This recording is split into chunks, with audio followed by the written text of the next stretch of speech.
tidak perlu dipidana. Oke, tapi kan sekarang ada undang-undang baru nih, delik aduan tersebut. Ya. Ini kan mengatakan bahwa ini kan kalau katanya beda kritik dengan hinaan dan sebagainya.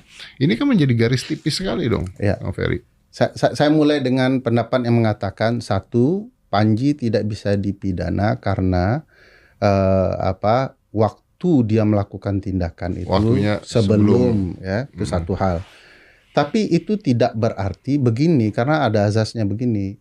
Kalau ada proses transisi hukum, maka akan digunakan undang-undang yang lebih meringankan tersangka.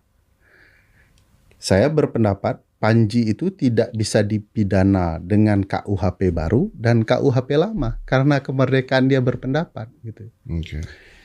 Nah, untuk kemudian soal terkait presiden dan atau wakil presiden, kan ada pasal khusus ya, pasal 217, 218, 219, 2020 gitu ya.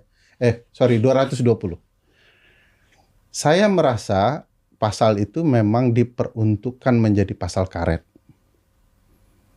Pasal karet artinya dia bisa ditarik-tarik untuk mengkriminalisasi orang.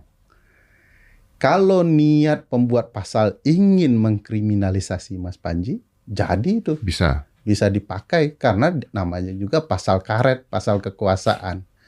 Tapi bagi saya sekali lagi yang namanya orang yang menempuh atau memperoleh jabatan, ya janganlah menggunakan hal-hal yang disebut sebagai faktor kekuasaan mempidanakan orang. Oke, saya paham maksudnya Kang Ferry.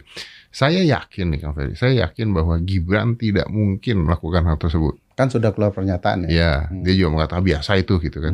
Saya yakin nih, menurut saya pribadi nih, Kang. Saya yakin Gibran tidak akan mempidanakan hal tersebut. Walaupun kita mau pakai undang-undang yang baru lah, KUHP yang baru, saya yakin Gibran nggak akan. Saya yakin Pak Prabowo juga tidak akan menggunakan KUHP yang baru untuk memidanakan orang ketika terjadi dikata-katain dan sebagainya. Nah, pertanyaan saya, bolehkah seseorang mewakilkan ketika ini sudah menjadi deliknya delik aduan?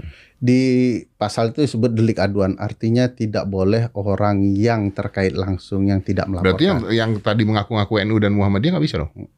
Dia kan tidak menggunakan dirinya ya. Dia pakai organisasinya. Ya, nggak bisa juga dong. Ya, karena ketahuan bukan organisasi. Betul.